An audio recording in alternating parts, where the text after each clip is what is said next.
Hello! I think we're live. Hopefully we're live. Hey everyone, can you hear us all right? Let us know if the sound is not good. We think it should be okay. So good to be here. I'm really excited for this. I'm really excited. It's so good to see people actually turned up, which is really, really exciting. How's everyone doing? Everyone good? This is the banter section. My notes say talk to chat, so this is going to be good. I'm really looking forward to this. I've lost my notes already. That was quick. So, for those who, firstly, I guess we should introduce ourselves. Yeah? Most of you, I suspect if you've tuned in, know who we are, but I'm Rob. I'm Rebecca. We are the Tox Lab, which is, have you on over dinner? Not sure. Oh, that's amazing. Well, thank you so much for being here. We really appreciate this. Yeah, so anyway, today's plan, we're going to look at the EUDA drug report. We're going to chat through. We're going to look at some of the things we've seen. If you've read it and you've got insights, we'd love to hear from you. If you've not read it, there might be some spoilers. Yeah. So, sorry if there's spoilers. Very briefly, for the uninitiated, the EUDA drug report, absolutely massive report, comes out every year. What is it, 350 pages? No. I think this one is 247. 247 pages, produced by the European Drug Agency. Absolutely mammoth report. I think it's fair to say we've not read it end to end. No, that would be an impressive task in the 10 hours it's been live. So there may well be stuff we've missed. But what is clear, I think, is a lot of people have spent an awful lot of time on this report. So, massive shout out to the EUDA for putting this report together. And this happens every year. The report comes out. I don't know, a lot of people who work in this field dive in, have a read. It becomes quite a big event, I find, at least for me. Yeah, last year you compared it to Christmas. I wondered if you were going to bring that up. Which I don't think it's quite as good as Christmas, but Is what it is. So, why don't we dive right in at the start? So, as we say, it's a big report. And the format is, generally they talk through all of the different classes of drugs. And then they end on one, which is other drugs, which is always a bit disappointing in the sense that you just get lots of stuff clustered together. So we'll break that apart a bit later on as we get to it. But in the meantime, why don't we start somewhere familiar to many, maybe? yeah, The cannabis market. we can jump into that. The main thing I want to mention before we jump in is that the data in this report aims to look at findings up to the end of 2025, but due to the time it takes to compile the report, a lot of the data is only complete up to December 24. So when we're talking about different aspects and different stats, I will try and make it clear what years we're talking about and what we're comparing it to, but it's not like up to yesterday, for example. Like, it's not really got anything from 2026 in it. There's one or two sentences about 2026 data, isn't there? But in general, we're up to either 24 or 25 or sometimes 24. Yeah. So we'll try and make it clear how far we're going back when we're talking through. And that actually is a big drawback of this report, isn't it? Because we are looking at a year in review. We're not looking at up to date here and now. So some of this might already be out of date. Yes. But we will go through it. And some of it, I think, will be consistent. You know, it's general big picture trends. And the good thing about this report is the novel psychoactive substances section does include fairly up-to-date new findings, whereas a lot of the other bits of information are stats that can only be complete till end of 24. So like a lot of the drug-induced death stats only go to December 24 because it takes so long to compile those and get those from all the different sources. I do not envy whose job that is, because that must be an absolute nightmare trying to take different countries' drug-induced death data and compile it. So they've done an amazing job. And we'll look at some of that, because I think there's some questions arising from differences in methodology. Yeah. for some of that. But anyway, let's dive into cannabis. Let's look at cannabis. Cool. Something I think many might be familiar with. It's Europe's biggest drug, Yeah. according to the EUDA report. So 8.7% of European adults aged 15 to 64 reported using cannabis in the last year, which is similar to what was reported in the report in 2025. So I think that stat goes for 2024. And in 2024, the average THC content of cannabis resin was 24.6% compared to herbal material at 12%. Again, this is very similar to the trend we saw in last year's report, where cannabis resin was nearly double in terms of THC content compared to herbal material.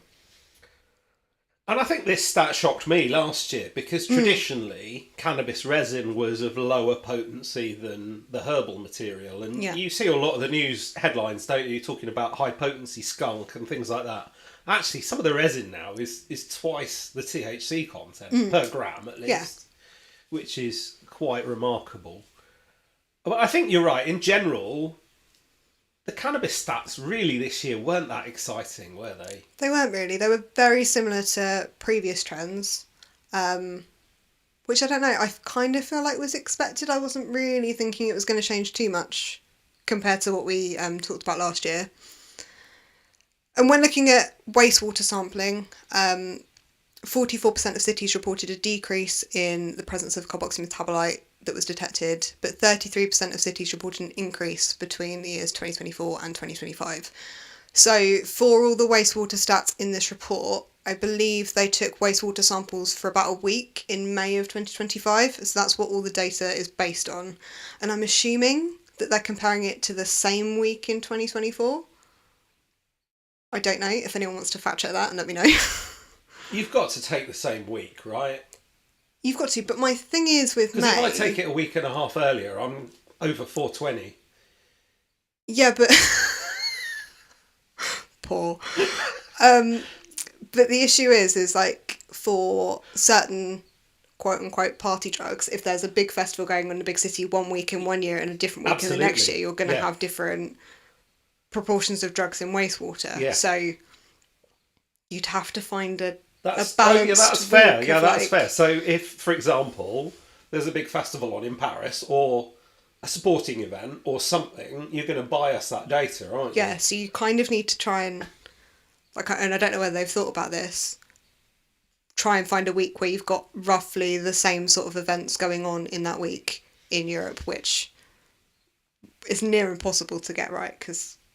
I feel like we've got a whole episode in the future on wastewater and the problems with large parties during your wastewater sampling. Yes, if anyone would like an episode on wastewater, please let us know in the chat and we can add it to the list and we will bump it up the priority list for that. So in general then, cannabis was down in some cities, up in some cities, but in general pretty consistent. When looking at illicit cannabis cultivation sites. So in 2024, there were 4,000 illicit cannabis cultivation sites that were dismantled in 11 EU member states. And when looking at cannabis that's been seized in 2024, there was a 1,075% increase in the quantity of herbal cannabis seized from Belgium and a decrease in Spain's herbal cannabis that was seized by 18% compared to 2023. And I thought that stat was shocking, and 1,000% increase on the amount of herbal cannabis that was seized. And that, and I think there was a... Excuse me, I needed a mute button. One of the quirks of the report was I think they thought the Belgian seizure was US or Canadian. Yeah. So traditionally, I think a lot of cannabis would come up through North Africa, and there seems to be a shift away from routes through Spain, but instead US and Canadian cannabis coming into Belgian ports. Of course, big chunks of the US and Canada, this is all now legal, so these are coming from big legal grows. Yeah. And then being exported. What I did think also was interesting was the line. It was almost a throwaway line in the report, but it actually talked about cannabis from the US and Canada actually containing pesticides. And this is something I hadn't considered at all. No, it was a very interesting point. In my mind, cannabis is still grown in somebody's like seedy basement. Fair. The idea that there'd be commercial pesticides, but it makes complete sense if you've got this commercial organisation and they're using high volumes of pesticides like crops and flowers. Yeah. I'd be interested to know what sort of pesticides are being seen, and like what the EUDA were reporting on back in November 2025, and whether it's the same sort of pesticides, there's lots of different ones, and whether you can almost track where that's coming from based on the pesticides you see in different seizures. That would be really interesting data. Oh, that is smart. So, pesticide residue analysis on cannabis seizures to track the forensic origin. Yeah. That's nice. It'd only work if they're using like different pesticides, but if they are, that would be really, really satisfying. That would be really nice, wouldn't it? That would be really nice. Well, we'll have to look into whether that's a thing. Definitely. And in that November 2025 alert, that the DA highlighted the risk of pesticides, they also highlighted the risk of higher potency products. And as we know, the US, they often have higher potency products going around, and then you've got things like gummies and semi-synthetics, which we'll come on to later in this report. Yeah, that can be a complication. I think that was the other sort of highlight really from this. And again, it was a trend we saw last year, wasn't it? That cannabis used to be herbal and it used to be resin. To be honest, it all used to be resin, and then herbal was a rare finding. And then herbal became big, but these days, not only have you got the smokable cannabis market, but then you've also got the gummy market, and a lot of these US products, you can get drinks and edibles and all sorts of things. So many. And they're all things. legitimately purchased in the US and Canada, and then get imported into countries where it's currently not legitimate. Yeah. And that complicates things. And as you say, then you've got these other semi-synthetic cannabinoids, which we'll come on to in a bit. I thought the other thing that was interesting, which sort of touches on both aspects actually, is they're now considering CBD as a drug precursor. Oh, okay. So CBD, freely available in places like Holland and Barrett, is being used as a starting point for a lot of these semi-synthetic cannabinoids. And so it's got to the point where actually the EU are now considering monitoring CBD. Oh, okay. If you go and buy 3 or 4 kilos of the stuff, you might actually raise some eyebrows, which is interesting. In this report, and we touched on this last year about the different legislative changes in different countries in Europe. So in 2026, Czechia legislated to permit individuals to cultivate up to 3 cannabis plants for private consumption. I think there were some stats on, I can't remember off the top of my head, around Germany and their legislation that they have.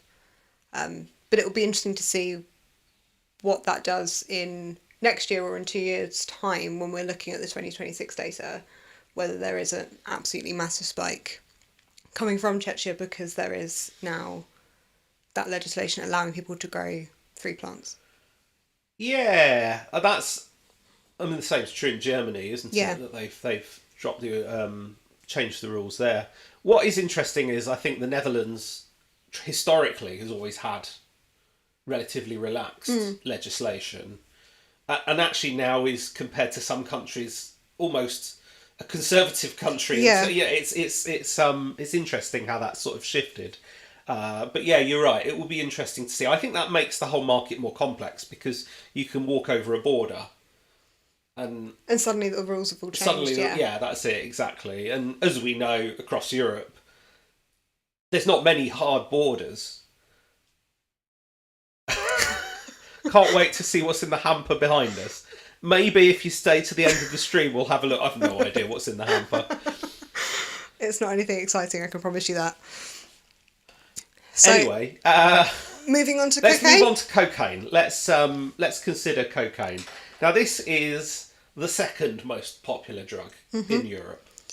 So, interestingly, the quantity of cocaine seized in EU member states actually decreased to 330 tonnes compared to the 419 tonnes seized in 2023.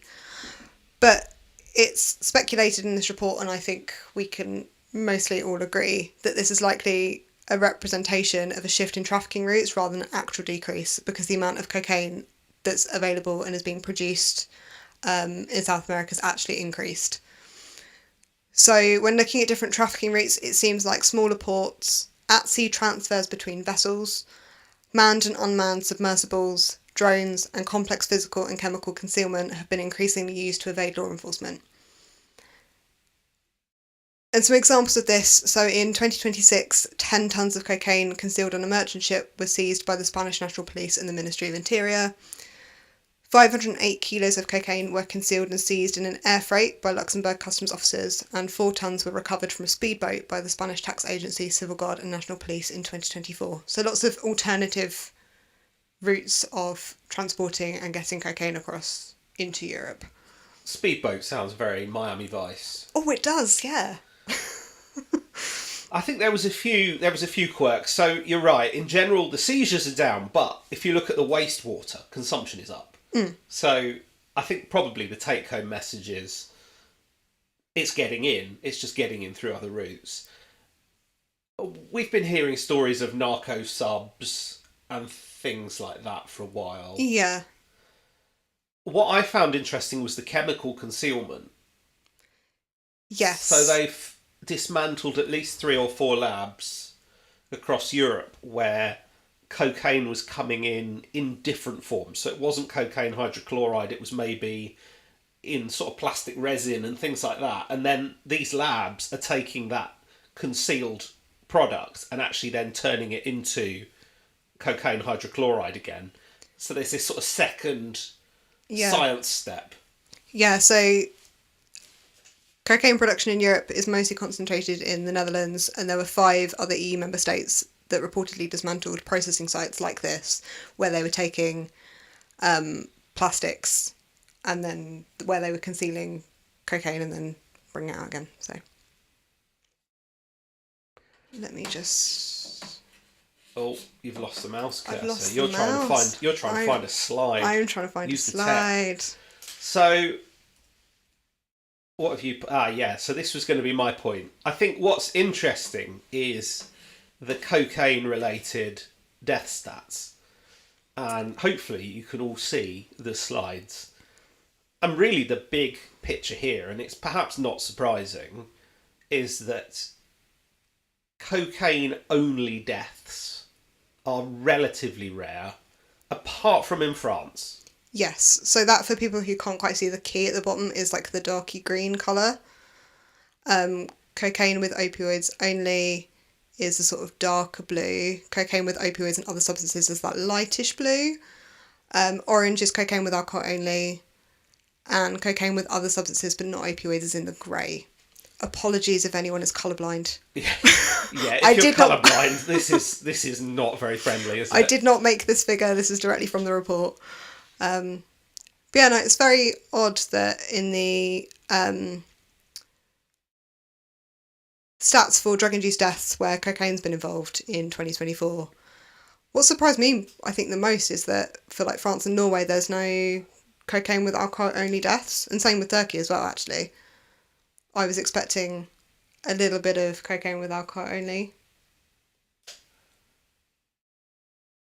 Yeah, I mean, I think this has got to be differences in methodology and differences in reporting, right?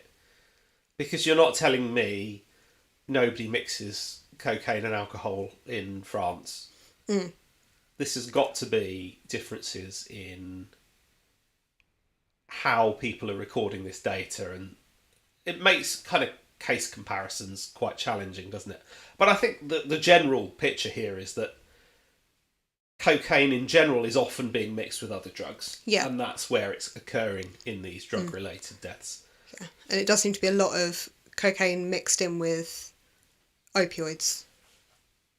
that is forming a large proportion of the drug-induced death stats for this. But yeah, it is a good point. I don't know whether in some countries when they report drug-induced deaths, how they formulate that, whether it's all the drugs listed on the death certificate, and then whether in certain countries when alcohol is present they don't include it on the death certificate, there's other drugs that they think are implicated more in the death or not. We know that not all drugs get recorded in all cases. It's very dependent on circumstances and coroners and things, for example. So it does make it really, really tricky to look at the stats, but generally, like, the overall trend of you see a lot of cocaine in drug-induced deaths when it's mixed with opioids. Yeah, I think is a big take-home. I think that's a big take-home, isn't it? Adam's got a good point. Adam's giving us some insight into Iceland. So it sounds like Iceland are getting cocaine coming, in big container ships, essentially. And they've only got one container scanner. Oh, I see. So I imagine that if you're like randomly selecting containers off of a container ship, there's every chance that you're going to miss the containers that contain the cocaine. I mean, a shipping container is huge. So they have so many containers on it, it'd be impossible to scan everyone, I'm sure. If I could fill a shipping container with cocaine, that is a lot of cocaine, right? Yeah. So there's probably only like 1 or 2 containers on that vessel that contain drugs. Yeah. And if you're randomly selecting, do you see a lot of cocaine in Iceland, Adam? I know you've published on methamphetamine before. Because we don't tend to see much methamphetamine in the UK, but we put that down to being because cocaine is so cheap. And actually, this EU data really supports that, doesn't it? That there is an awful lot of cocaine coming in. Yeah. Were there any other insights on cocaine? There was another slide. There wasn't there? So there was the other thing that was observed was that the purity is going up. And this has been happening for the last few years, actually. The purity's been going up and the price has been going down. So here is a question. Yeah. If the purity goes up, is that a problem? It's kind of a double-edged sword, because if the purity's going up, then there's less other stuff in there that could potentially be harmful. But then if you don't know how pure what you're taking is, and you take what you would normally consider to be a dose that you're suited to, for example, and suddenly the purity's gone up massively, you then put yourself at risk of overdose and more toxic, harmful effects. Did you lose our audio? Oh dear. Are we back now? Was this... No, you should be able to see us. As far as I can see, we've got audio. If I go back to the other scene, just in case it's this. Is the audio back now? Have we had some tech issues? Or was it just Adam? We are very new to the streaming, so... Yes. Okay, alright. Stephen could hear us, so... Fine. Excellent. Maybe it was just you, Adam. We did ask you a question, actually, Adam. We asked if there was much cocaine in Iceland.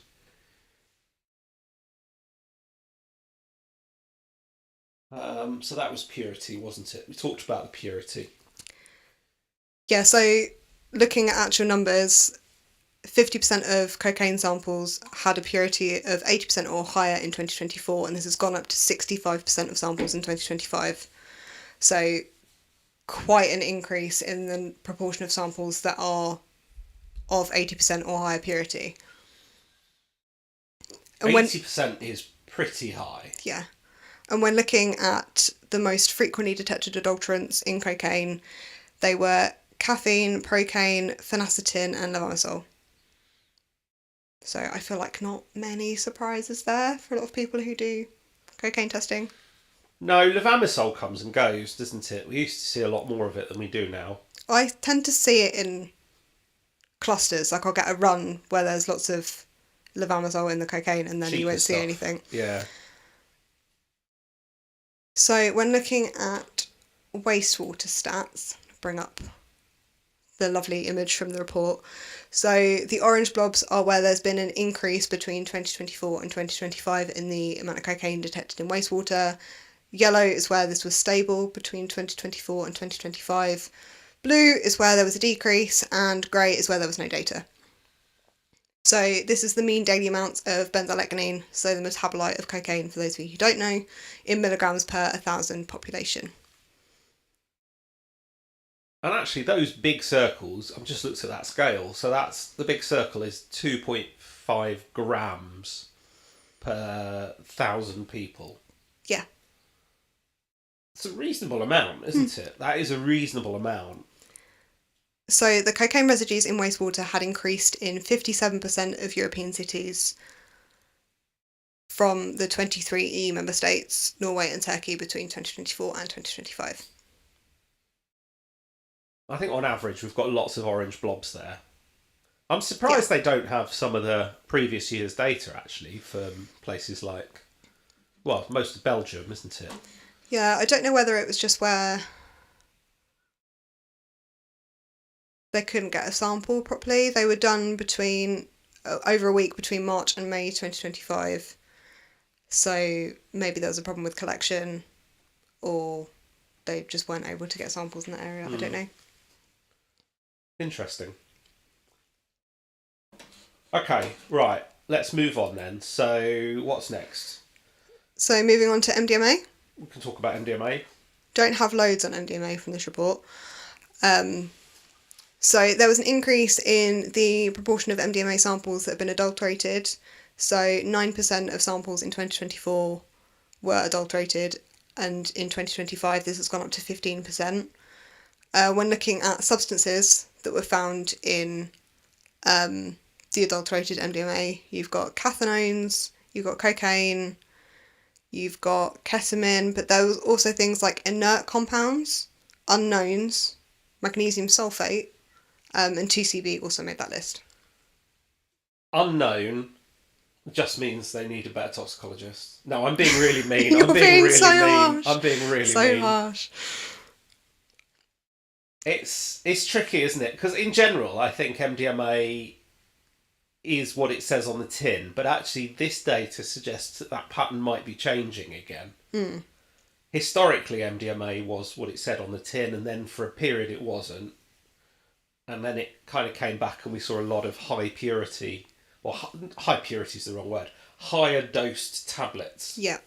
And now we're seeing a little bit more in the adulterants and cathinones and even ketamine making the list. And that, I mean, it's very different, isn't it? If you take something you're expecting it to be MDMA, Yeah. and it's ketamine, that's your evening out the window, right? I'd want to know what made the inert, like what compounds were classed as inert that were found in the seized MDMA, because it's just an interesting stat. And again, could you potentially track different supplies and batches based on the inert compounds that are found in there? Oh, you absolutely could, I'm sure. Yeah, I think that would be really interesting. I'm sure you could. Possibly people have done that with something like ecstasy tablets. It'd be good to do some digging in the literature later. But yeah, there wasn't a lot really in there on MDMA, was there? No. Other than it's kind of consistent, really. Yeah, the majority of MDMA samples that were submitted showed high content of MDMA in tablets or high purity powders, which is, I feel like, the general trend you get with MDMA. So moving on to ketamine. Yeah? Yeah, so I've got slight beef with the EUDA in this regard because ketamine is just bundled into other drugs. There's barely anything on there really in the grand scheme of things compared to like how much of a section like cocaine gets and cannabis gets. It almost just felt like a footnote at the end. I feel like ketamine does now deserve its own heading given it's just so prevalent. So when looking at ketamine, the number of seizures has increased between 2023 and 2024, but the amount that's being seized has halved. So it's being seen in more seizures, but there's less in those seizures. Yeah, definitely. And the total the total number is up, isn't it? And there was some interesting stats on treatment, people entering treatment. It was sort of a throwaway line. But the urological problems continue to be reported on. Yeah, so the number of people entering treatment has quadrupled in the last 5 years, and the majority of which was reported by 6 countries, so Belgium, Germany, Spain, France, Italy, and the Netherlands. And the Netherlands has had a steady increase in ketamine-related urological problems, although they say this is still small. And it's a tricky thing, because are the urological complications of ketamine actually as small as this report leads you to believe, or is it just that people presenting to doctors with urological problems aren't admitting their ketamine use, so the 2 and 2 aren't being put together? Like, is it more of a problem than we are fully appreciating in this report? It's certainly possible. Is it going underreported? I mean, I am not a urologist by any means. Yeah. But young people in general don't tend to get urological problems without a reason. That's my understanding. I feel like that's fair. And ketamine is most predominantly used by the younger generation, although actually the data is such that now older people we're seeing it more in a wider population. Yeah. But historically it was a young person's drug because it was cheap, because that was the market. But I think you could be right. I think that, yeah, we could definitely be underestimating this, for sure. When looking at sites of synthesis of ketamine, generally, this seems to be sites of crystallization rather than sites of synthesis that are being seen in Europe and have been dismantled.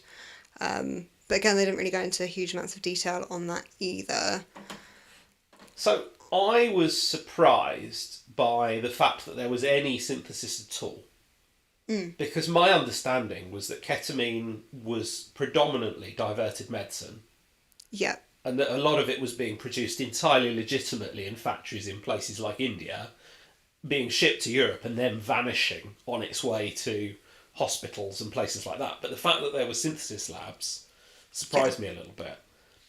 Adam's got a point actually about the enantiomers, and I must admit, I'm not sure I know the answer. Hello there. Welcome. If you're just joining us, we're talking about the EUDA Drug Report. So thank you for joining. Ketamine enantiomers. Mm-hmm. What's your thoughts? My thoughts on ketamine enantiomers. Very few. No, I don't know whether ketamine used in hospitals in the UK is as ketamine. I don't know off the top of my head, I must admit. I don't know either. It's an interesting point, because could you theoretically resolve the enantiomers? It would be hard. You can do it. People do it. Yeah. And whether that would give you an idea of whether it was like illicit or diverted medicine. Diverted meds. Yeah. I have a feeling we do mostly use S-ketamine, but I'm not sure off the top of my head. I'd want to look that up. You can definitely do that with amphetamine as well. Yes, yeah. So having a look at wastewater, I'm just going to switch to another figure from the EUDA Drug Report. So you can see there's quite a few spots where there's no data, but you do have some hotspots of ketamine increase from 2024 to 2025 in like Paris, like the Netherlands. You've got some spots in Spain. This is really testing my geography, which I didn't want to do on this podcast. Spain's the one at the bottom left. Thanks, really, really helpful. So yeah, there does seem to be a general trend of either stable or increasing. There's very few countries where there is a decrease in the amount of ketamine seen in wastewater between 2024 and 2025. Yeah. I mean, this just sort of matches what we generally experience, doesn't it? That ketamine is becoming more and more a mainstream thing. And I don't know, they didn't, as I say, they don't really go much into the harms of ketamine in this report, which is a little bit disappointing. Yeah. It would have been good to see whether there were an increase in or a change, I guess, in the trends within people that are using ketamine.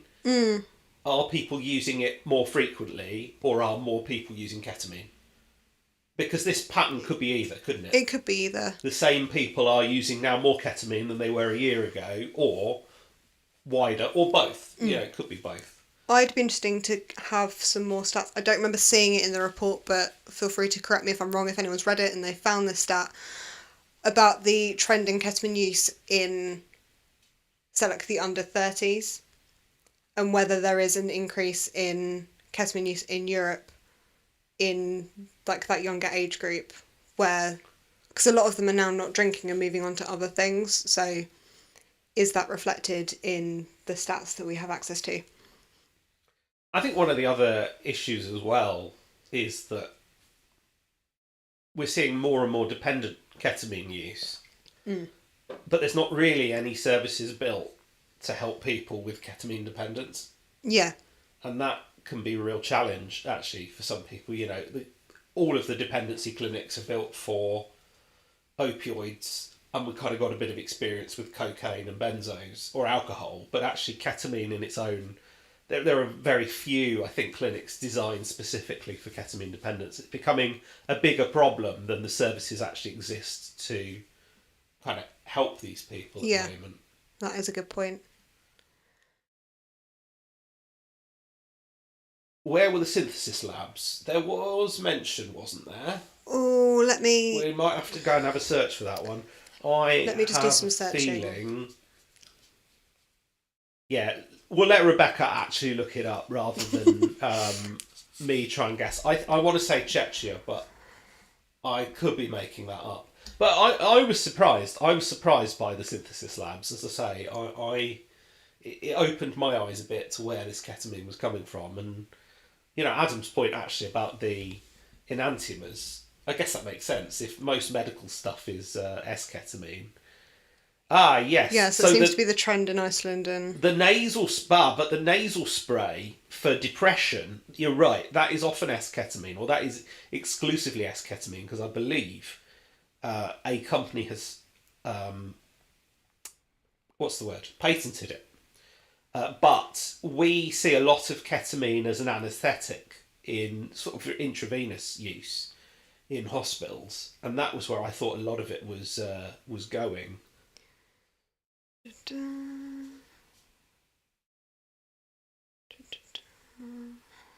Sorry, this report is very dense, so trying to find the stats. Let's move on to the next bit while you...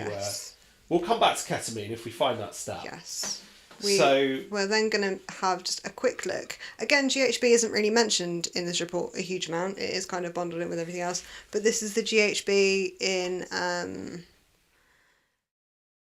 toxic in hospital presentations. So you can kind of see hotspots in... So, big GHB hotspot in the Netherlands. There's not really a lot to sort of take. This graph is really quite unexciting, isn't it? Basically, we're just seeing some hotspots around some cities, and not Paris.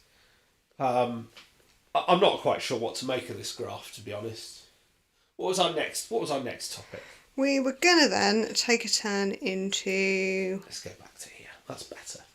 Heroin, but I'm still trying to find that stat, and this report is very hard to navigate, so I will try and look later, and if I find it, I will put it in the comments.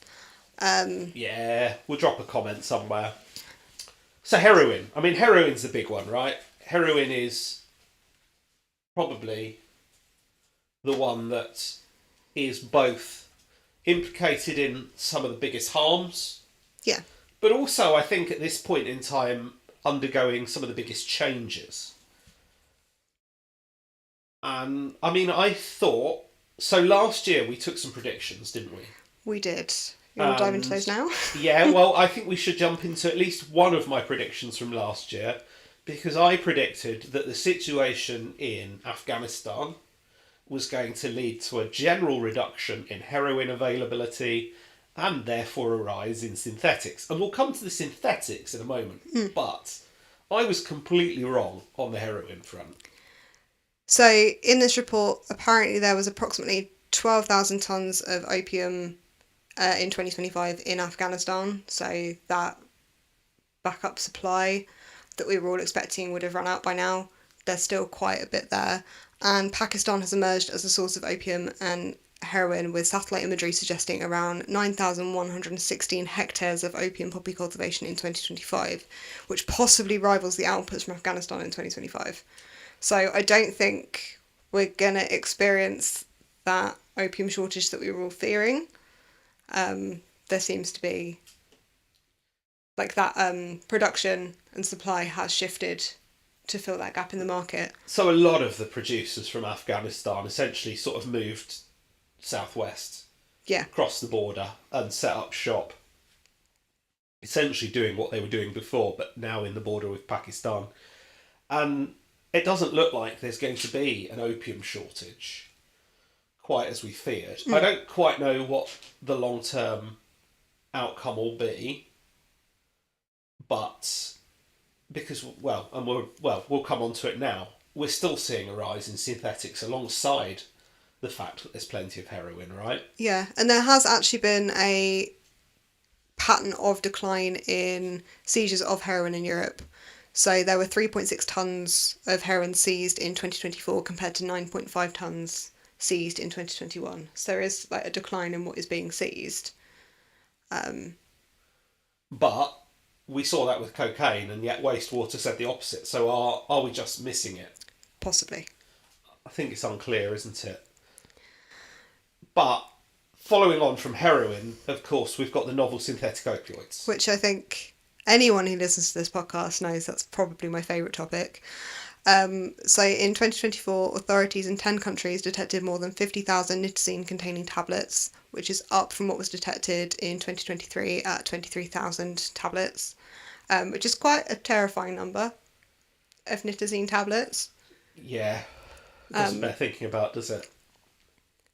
There's also been a general increase in seizures reported to the EU early warning system in 2024, with 1,063 seizures of synthetic opioids totalling 35.5 kilos in 2024, and this is an increase on the 2023 stat of 22 kilos. And while it doesn't seem like a lot when we think about potency, that is an awful lot of potent synthetic opioids that are being seized. Given that some of these are single milligram as a dose, it's a heck of a lot of doses, isn't it? It is quite scary. So in the total material that was seized, 31% contained 2-methyl-AP237, 21% contained tramadol, and 16% contained spirochlorphine. So let's break this down a little bit, because 2-methyl-AP237... Yeah. I forget whether this is a licensed medication in China or it's like a licensed medication in China. It's one or the other. But either way, it's not an orphine or a nitazene. It's something different.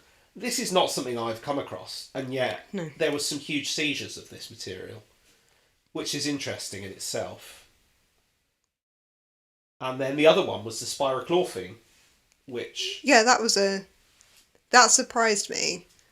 Because this is data from 2024. So that's early then. So kind of before orphines were really kicking off. In terms of what we were seeing in like post-mortem work and things like that. But it was definitely around.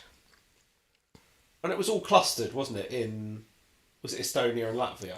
Yeah, so Germany, Estonia, Latvia and Lithuania reported 62% of the seizures and were responsible for 70% of the quantity that was seized. So it does seem to be clustered a little bit. And I think this was the same last year, wasn't there? There was a big outbreak of NSOs in, I forget which country, one of those countries. Yeah, I think we come on to some similar stats to last year a little bit later when we look at drug-induced deaths.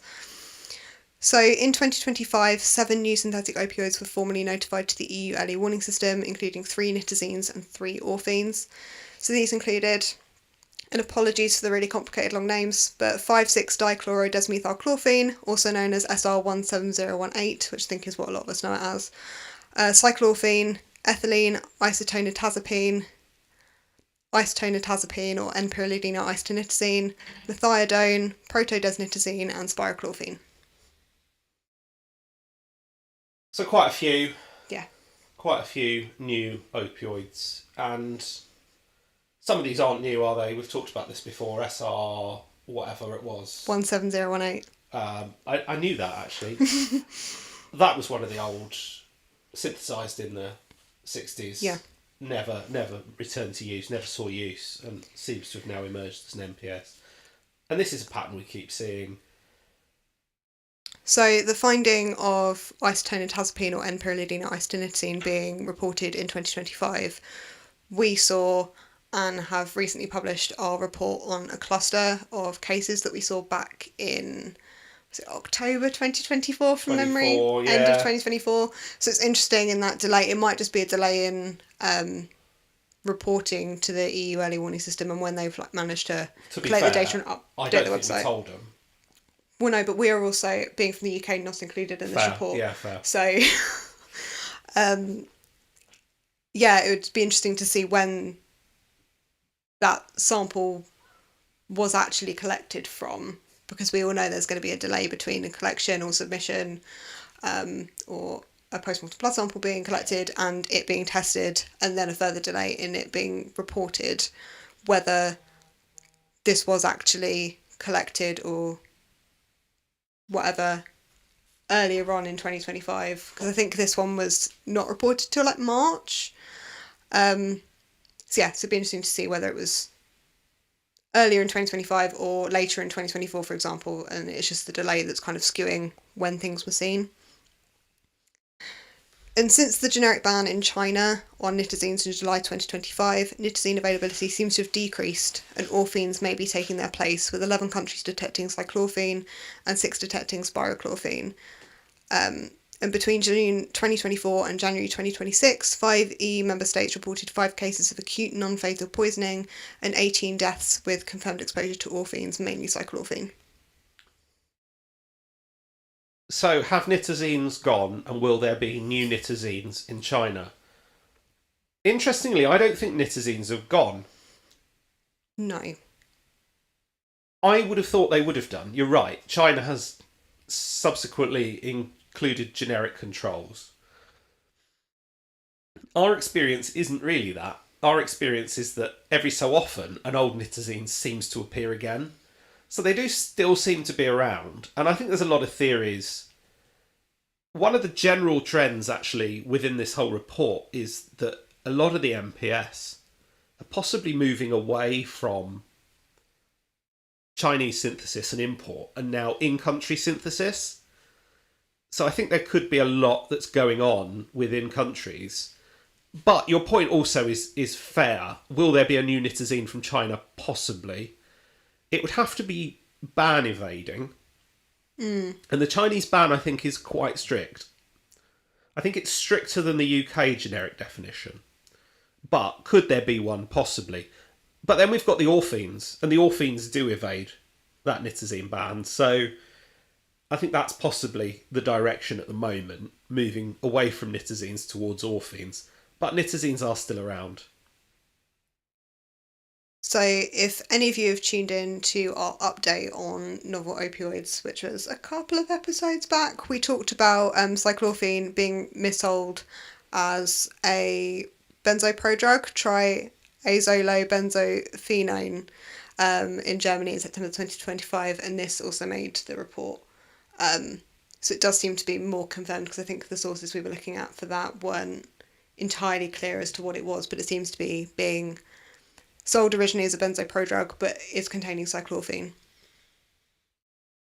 Adam, you're jumping ahead. We are going to get to that horrific image of the synthetic cannabinoid lab in Romania. Oh no, well, not the lab, but the some of those pictures later on we will bring up.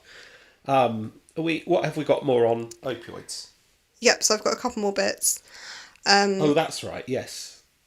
There seem to be quite a few orphines being detected in syringes in Latvia in 2024. So they are definitely around. One other point that doesn't really fit nicely in this report in our order of flow, but I want to touch on briefly, is that while naloxone in hospitals is widely available, take-home naloxone is only available in 19 countries as of 2025, which was quite a shocking stat to me. I thought it would be slightly more readily available, and I know we have a slightly skewed view on it because we know like the benefits of naloxone and how much power it can do, and we discussed this in an episode on naloxone availability and things like that. So if you want to hear more of our rants on that, go check that one out. But yeah, I thought 19 countries just felt a little bit too low. Yeah. There was one other stat, actually, that I will hold that thought. I will be there in a moment, Quantum.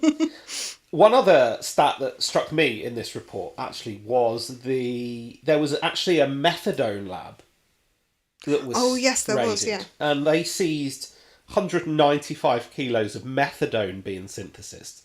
And again, methadone is something I always thought if you see methadone, it's diverted medicine. But this seemed to be synthesis of methadone, Yeah. which was interesting. Going back to your point about all fiends coming from China, I mean, first of all, we think that's where they're coming from. I'm being fairly apolitical here. We don't know for sure that that's where they're coming from. But also, you're right, nitazines could be coming from other countries.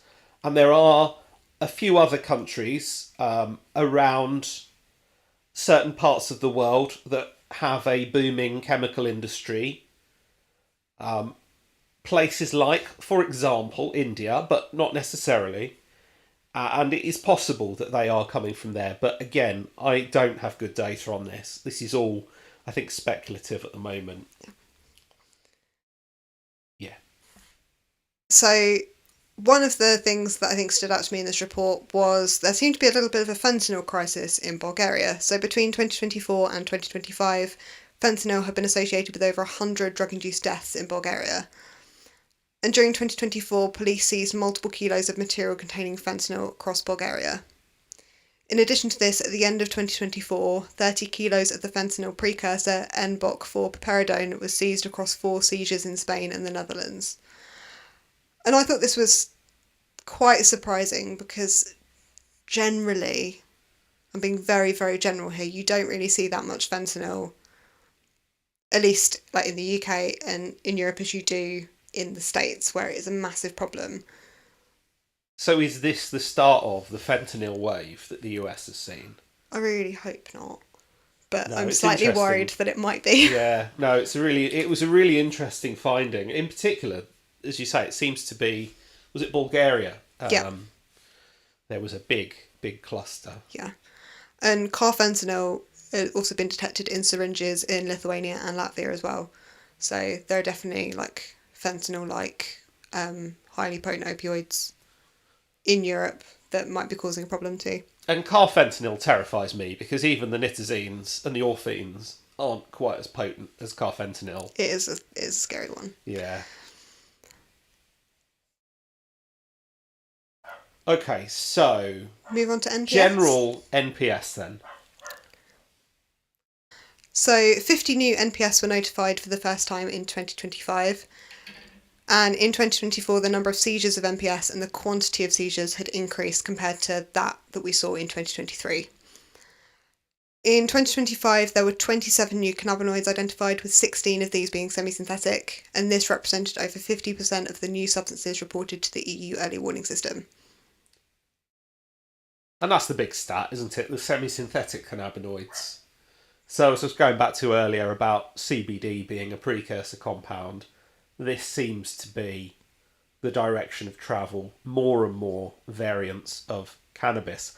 And it's almost counterintuitive. It's weird because we've got countries increasingly decriminalising regular plant-based cannabis, and yet we're seeing this huge rise in other non-cannabis or cannabis-derived but not THC-based. And some of these compounds are really wild as well. There was at least one which was a halogenated cannabinoid. Yeah, there was, yeah. And I mean, I don't know what that does to the chemistry. I'm not sure we know really what happens to any of the chemistry on a lot of these in terms of pharmacology. But the idea of a brominated THC analogue. Yeah, I think it was a brominated HHCO acetate from memory. Yeah, which is a bit of an odd finding. So with the NPS, production seems to have shifted to Europe from China after generic controls came into place. So for the synthetic cannabinoids, these were implemented in July 2021, and there was a lab in Greece that had been dismantled that was synthesizing synthetic cannabinoids in 2023.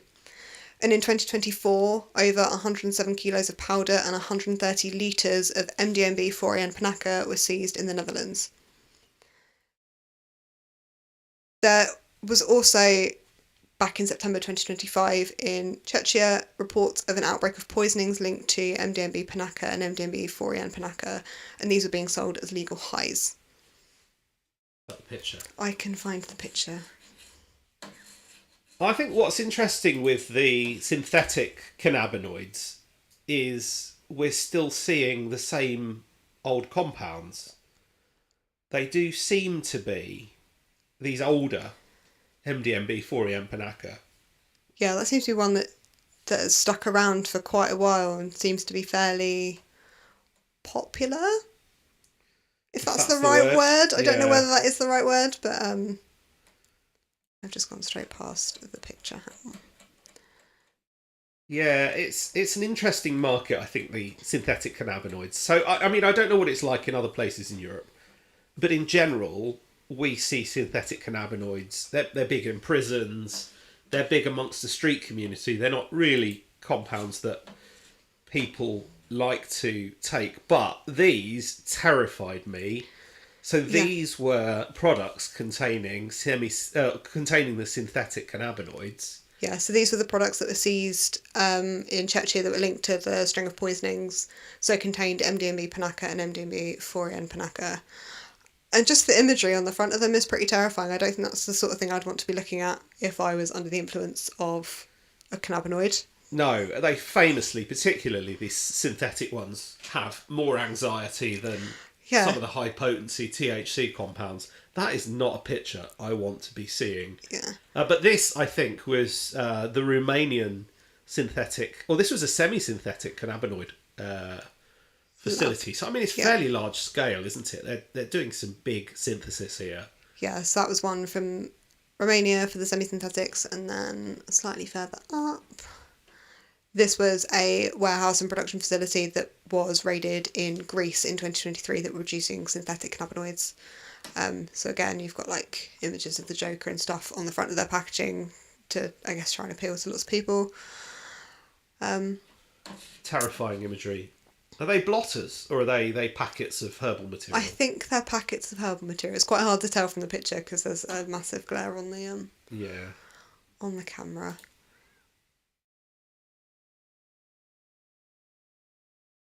So at the end of 2025, 40 semi-synthetics have been identified on European drug markets.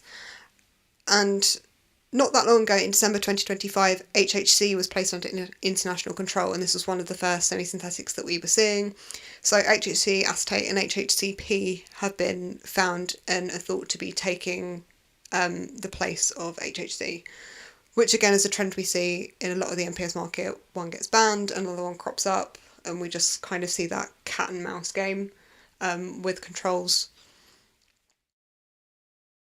I think it's even more confusing actually with cannabinoids or semi-synthetic cannabinoids in particular, because I think there seems to be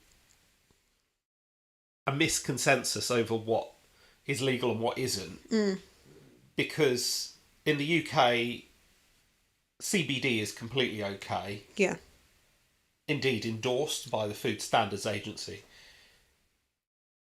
Cannabis, clearly not. And, there are all sorts of websites that claim to sell higher potency CBD and things like that, which are actually these semi-synthetic ones. The language on the marketing is as if it's legal. Yeah. And it's quite confusing if you're a user. So a lot of these semi-synthetics are thought to be imported from the States, but like the trend we've seen with the synthetic cannabinoids, a lot of them are being produced in Europe now. And these are also widely available in vapes and gummies and things, and that's one of the quite big things they highlight in this report. The trend towards like gummies and foodstuffs does pose quite a risk to young children who might come across this. We've talked about this when we did our episode on Delta 8 versus Delta 9 THC, and quite a horrifying case report of a child who'd ingested Delta 8 THC gummies that were found lying around. So when you've got things, and like especially with vapes, when you've got things with like very sweet flavours and they're kind of marketed at that younger generation, and if you don't know what's in them, that does pose a real risk. I think some of the gummies in particular are really concerning because kids love sweets. And to them it just looks like a sweet. And I mean, like that case report was a very young child, wasn't it? Who had just, got hold of this completely legal in that state gummy. And it was quite a sad story. Yeah, and they're always packaged in like very brightly coloured packaging. Again, I mean, unless they've got the Joker. Unless they've got the Joker on terrifying imagery. Very true, but a lot of them are like quite brightly coloured, and gummies will just look like any other gummy. So it is a worry. Definitely. When looking at seizures between 2023 and 2024, so for the synthetic cannabinoids, there was 110 kilos of seized herbal material seized in 2024, and this is fairly comparable to the previous year, where I think there was 100 kilos seized in 2023. Whereas when we look at the semi-synthetics, there was 154 kilos seized in 2023, and this has gone up massively to 1,320 kilos of herbal material seized in 2024. So while the synthetic cannabinoid market, if you look at seizures, seems to kind of have levelled out, the semi-synthetics have definitely jumped up. And I think it's something we need to all be on the lookout for if we're not already. And this was another thought I've just had, actually. 10 years ago, if I seized something that looked like cannabis and smelt like cannabis, chances are it was cannabis. Yeah. And now, if I seize something that looks like cannabis and smells like cannabis, it could be cannabis. And on the whole, it probably is. But also, it could be non-psychoactive hemp, which has been sprayed with one of these semi-synthetic cannabinoids. So suddenly now the police labs have got to be working overtime, testing every sample of cannabis to check whether it's cannabis.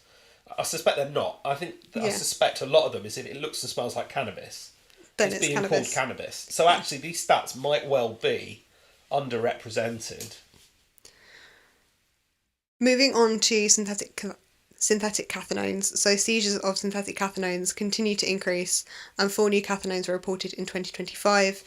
And 69 previously reported synthetic cathinones were also detected in the EU drug market in 2024.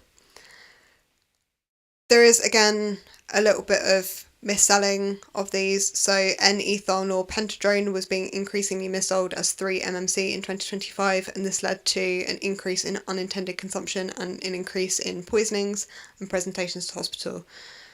So that is another worry, that people are thinking they're buying one thing and again getting something else that is more potent and has more adverse effects that come along with that. There have also been large seizures of precursors in 2024 and the dismantling of 65 illicit labs, suggesting that the production of synthetic cathinones in the EU is significant, and many of these labs were located in Poland. This is another one of those regional things, isn't it? There's a lot of cocaine around, and so in general we see cocaine, we don't see cathinones. But it does seem that in certain parts of Europe, cathinones are maybe even preferred over cocaine, which is interesting. Moving on to drug-related deaths. I think so. So, in this report, there were at least 7,600 people who died from drug-induced deaths in the EU in 2024, and opioids were present in around 70% of fatal overdoses during this time. Cocaine was also involved in 27% of overdose deaths, and this was often alongside opioids, which we saw in the graph that we had up earlier. And the number of drug-related deaths involving fentanyl and fentanyl derivatives has increased significantly from 129 in 2023 to 208 in 2024, with Germany reporting the largest number of fentanyl-related deaths. So I'm surprised at that. I thought you were going to say Bulgaria. Yeah, no, I was a little bit surprised that it didn't fit that. So another possible sign then that there could be some hints that fentanyl might be making an appearance. It is tricky because I don't know whether this includes those who might have been on fentanyl patches, on prescription, that have also died that are included in this stat, or whether it is just fentanyl that's thought to be sourced illicitly. You've got a few different types of cases, haven't you? Yeah. You've got people who have died in hospital on ITU and have got fentanyl detected because they were given fentanyl on ITU. As you say, you've got people that have prescribed it and it has an unclear role. You've got people that have got access to it and are abusing it, cutting the corners off of patches and sucking the insides out, or Yeah, that's smoking true. on foil is something you very occasionally see. Or then you've got people who are injecting street heroin and it turns out to be fentanyl. It's interesting that the number has gone up significantly, and that in line with the precursor seizures. I'm just wondering, could this be an early warning signal? Could this be a signal that fentanyl is increasing? Possibly. It'd be interesting to see in next year's report whether this is, like, this trend has continued and we're seeing more fentanyl. Yeah. When looking at nitazines, these are also linked to drug-induced deaths in 2024. In Estonia, for example, they were found in 43 out of 97 deaths related to drugs, and in Latvia they were detected in 36 out of 77 drug-induced deaths, which I think we had a very similar stat in last year's report that really did shock me, that there was so much, so many nitazines involved in drug-induced deaths in these countries that they were playing a significant role in the proportion of those deaths. Yeah, I was surprised by this as well. Huge proportions of the deaths involve nitazines. Deaths linked to synthetic cannabinoids have tripled between 2023 and 2024, and an early look at the 2025 data seems to show a further increase in this. So what's going on there? Why is that? Is this increased availability? Is this increase in people being able to pick them up? Synthetic cannabinoids are weird in deaths, right? In general, don't, and then occasionally they do. Yeah. It'd be interesting to see which ones are being seen, whether it's the same main players in these drug-induced deaths, and what else is being detected alongside. So, was the death linked to synthetic cannabinoids because that was the only thing that was present, or was there also heroin there, for example? That's a good point. Yeah, that's a completely fair point. Is this polydrug use, of which we're also seeing synthetic cannabinoids on top of a picture of heroin and cocaine and alcohol and benzos and everything else? Yeah, that's a fair point. Benzodiazepines were detected alongside other substances in most overdose deaths in Denmark, Estonia, Luxembourg, Austria, Slovenia and Finland in 2024, and pregabalin was involved in at least a quarter of cases in Denmark, Austria and Finland. I'm surprised we haven't talked about benzos so far. We did a whole episode last week talking about novel benzos. Yes. There wasn't a lot discussed in terms of the novel benzos. No, I don't remember seeing, in terms of like the NPS section, it was very much focused this year on synthetic cannabinoids, semi-synthetic cannabinoids, cathinones and novel opioids. And there wasn't really any mention of novel benzos. I think some were listed in the massively long table at the back of what had been detected, but yeah, they didn't really go into massive detail. I have a feeling this was also the story in the report last year, that novel benzos weren't really touched upon. And I get that, as we talked about last week, that novel benzos aren't really as novel as they once were. And maybe the focus is on novel opioids and novel cannabinoids because they are what's most prevalent and what's causing the most problems. Yeah, that's fair. I mean, that is fair. I think what gets me, and I'm kind of just rehashing last week's episode now, but the prevalence of them within counterfeit pharmaceuticals.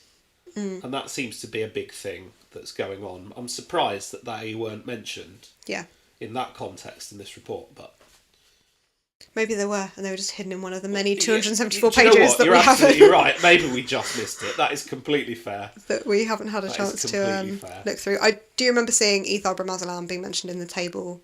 Yes, I saw that. That's one of the new benzos that was detected in 2025. So that is interesting. Yeah. That is the main body of the report that I had in my notes to cover Do you want to take a look at our predictions from So, last year? right, yeah, so let's do that. So last year, what did we predict? And were we right? So I predicted that cocaine was going to be on the increase, that there was going to be more novel opioids around and they weren't going to go away, and that there was going to be less of a variety of synthetic cannabinoids, and there were going to be a couple of core ones that we kept on seeing, but a lot of the other ones were kind of going to fade into the background.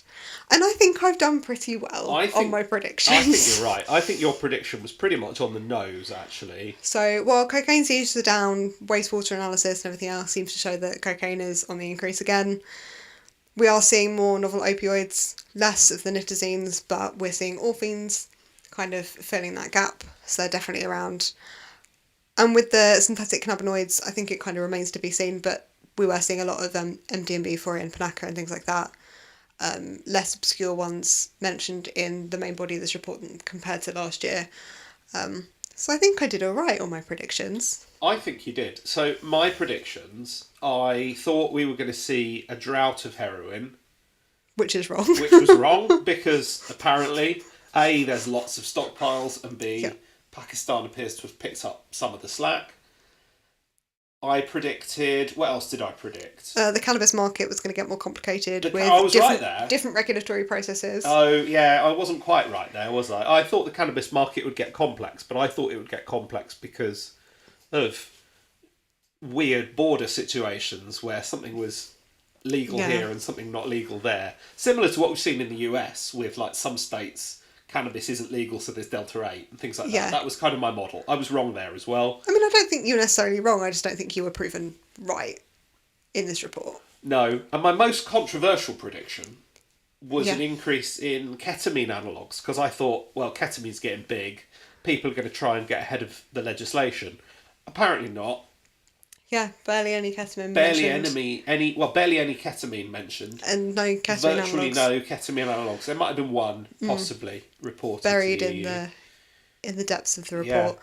So I was well off. Yeah, I feel like I won. I feel quite smug with myself that I've managed to successfully predict some things. So, important question. And this applies to chat, by the way, as well. If anyone in chat has got some predictions, fire them at us and let us know. What do you think's going to happen in the next 12 months? Oh, I think... what do I think?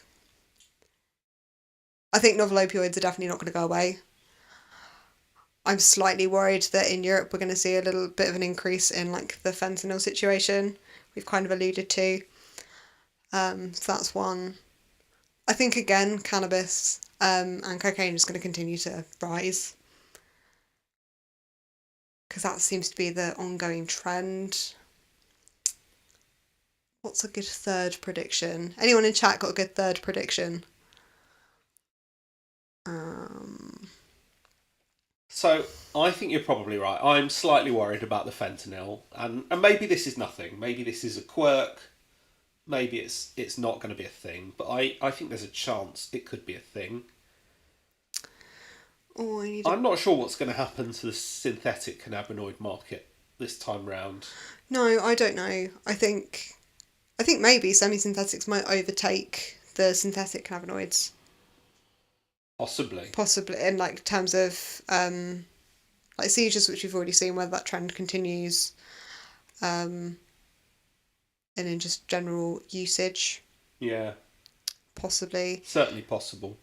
It's quite tricky because it depends on what aspect of this report you're looking at, because some of it's 2024 data, so we've already kind of lived through it and kind of know what's happening, and it's like, well, this is something where... That's a good point. My prediction might just be a year out of date because we're not looking at 2025 data. Maybe we revisit your predictions from last year next year and see whether you finally met up with those. But yeah, some things that we've already, as toxicologists, have lived through, and we know kind of what's happening. So it's hard to, in my head at least, to predict what's already been, because... Yeah, it's already happened. Yeah, it's already a thing. It's already a thing. That's fair. So yeah. Cool. Well, I hope everybody enjoyed joining us to go through this report. I've had an absolutely brilliant time. I didn't think we'd last as long as we have on the stream, to be fair. I No. thought no one was going to turn up. and we were gonna be done. Absolutely. So thank you so much, everyone, for spending your Tuesday evening or Tuesday lunchtime with us. We really, really appreciate it. If you've enjoyed listening to us talk on a live stream, rather than our slightly more polished selves on an episode, please let us know.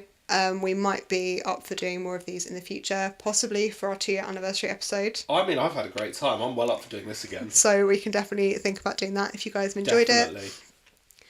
it. If you haven't already, go check us out on socials. So we're really active on LinkedIn. Instagram, you can find us on _Tox_Lab. We also have a new website, a shiny new website, at thetoxlab.co.uk. So please go check that out. We've got links to all our socials, all the platforms we're on. We've also got a little form hidden there if you want to get in contact with episode suggestions, general comments, queries, things like that. We'd love to hear from you. So please do reach out. Definitely. Yeah. Thank you again, everybody, for coming to join us. It's been absolutely brilliant. And yeah, as I say, I'm well up for doing this again. I've had a great time. Cool. All right. Well, have a good one, everyone. Take it easy, and we speak will, to you all. Yes, we will see you next week for. I'm going to tease what we're talking about. For a sneak episode on Shulgin. Yes. So a little bit different from what we normally chat about. Yeah. But should be a fun kind of storytelling episode for those of you who are not toxicologists but want to learn some more. So please tune in next week, Monday, 5 p.m. BST, which is when our new episode drops. All right, nice one. Have a good one, everybody. Take care. See you later. Thanks. Bye.